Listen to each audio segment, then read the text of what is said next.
iyi ni TWAYIKOZE Rwanda.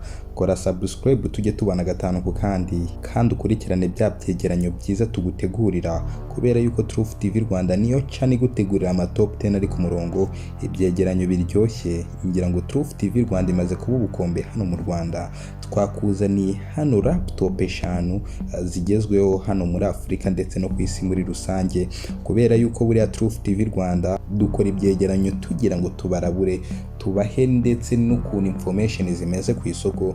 Ni nayo mpamvu tugiye kubagezaho top 5 y'ama laptop meza hano ku mugabane wa Afurika ndetse no ku isi muri rusange, kubera yuko ku mwanya wa gatanu turahasanga iyo bita Axel Predator. Iyi ni laptop nziza, laptop ikomeye kandi laptop igezweho, by'umwihariko ikaba inaza ku mwanya wa gatanu wa laptop nziza cyane, kubera yuko iyi ngiyi ifite processeur ya i7. Urumva yuko iri mu zigezweho, RAM ikaba gigabyte 16, kagira hard disk kandi ya gigabyte 500.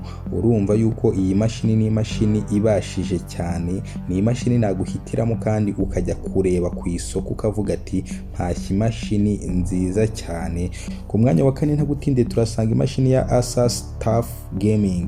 Asus TUF Gaming iyi ni imashini nziza cyane igezweho, kubera yuko iri mu mashini zikomeye muri iyi minsi, iri mu mashini ziri kugurwa cyane. Iyi nayo ikaba i7 processor yayo ikaba gigabyte 16 za RAM. Iyi ngiyi kandi ikaba rutura cyane, kubera yuko ifite hard disk ya terabyte imwe. Urumva ni gigabyte 1000. Ahangaha rero iyi ngiyi imashini ya Asus TUF Gaming iyi nyiguhitiyemo, nujya ku isoko rwose uzayibaze.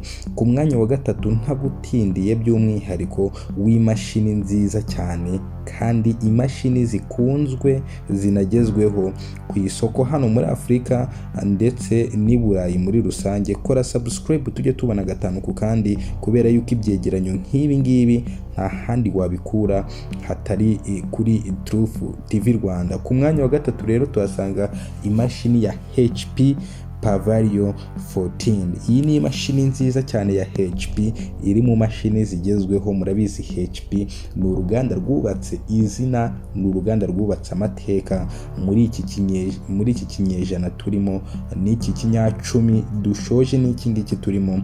Iyi mashini kandi ikaba ifite processor ya i5, ariko iziri kuza kuri ubu ngubu zifite i7. Iyi mashini ikagira RAM gigabyte 8 na hard disk ya gigabyte 512. Ikaba imashini nziza cyane rwose. Inyinshi zizana na default window y'10. By'umwihariko rero iyi nayo ni imashini naguhitiramo wajya kureba ku isoko ntagutindiye. Rero ku mwanya wa kabiri turahasanga imashini bita Lenovo Legion 5 Pro. Iyi ni imashini nziza cyane iri ku isoko. Urumva rero iranivugira, kubera yuko kuza ku mwanya wa kabiri mu mashini nziza zigezweho mu isi, birumvikana yuko ari imashini nziza cyane. Ikaba yambaye i7 processor, ikaba ifite RAM gigabyte 16, ikaba ari rutura kuri hard disk, kubera yuko yambaye terabyte imwe gigabyte 1000. Urumva ni imashini ibashije cyane, nayo ni imwe mu mashini naguhitiramo Lenovo Legion 5 Pro.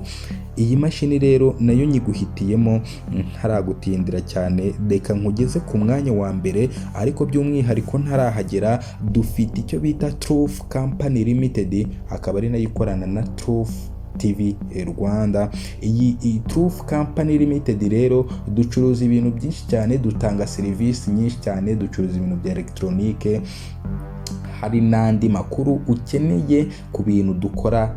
TWAYIKOZE Company Limited waduhamagara kuri 0784934349 ukaduhamagara rwose, niba ari ukwamamaza, niba hari n'izindi information ushaka kutubaza, cyangwa se ushaka no kudusangiza, aho ngaho turakwitaba. Uravugana na B1 promoter. Aha ngaha rero ntaragutindira, ku mwanya wa mbere w'imashini nziza zikunzwe hano mu isi zinagezweho hano muri Afurika turasanga imashini ya Apple MacBook Air Laptop M1. Iyi ngiyi ni imashini nziza cyane, abazikoresha bo barazizi kubera yuko izi ni imashini zikomera, ni imashini zidafata virusi, ni imashini zigezweho ariko kandi zinahenda. Iyi ni imashini yambaye RAM ya gigabyte 8 ariko hari n'izindi ziba zifite 16, hard disk ya 500 ariko zigiye zitandukanye, hari n'izifite 250 cyangwa se no kurenza. Iyi ngiyi izi mashini zikaba zambaye operating system ya Mac OS, byumvikana yuko rero zitandukanye n'izi mashini bambika Windows. Ahangaha rero nugura iyi mashini ya MacBook wumve yuko urabutandukanye n'ikintu bita virusi burundu. Kwa heri ni kwa heri. Ahangaha rero ni Truth TV Rwanda ibiri kugira ngo igusangize information. Aya ni amalaptop 5 twari twegeranyije nka Truth TV Rwanda kugira ngo abadukurikira ndetse n'abandi bantu bazashaka izo information y'amamashini meza agezweho hano muri Afrika ndetse no ku isi muri rusange. Izo nizo mashini 5 ugomba kurebaho. By'umwihariko rero kora subscribe tujye tubana gatanu ku kandi. Iyi ngiyi ni Truth TV Rwanda, njyewe nari B1 promoter. Ikiganiro nk'iki top 5, top 10, top 15 ndetse n'andi ma documentaries nakagaruka.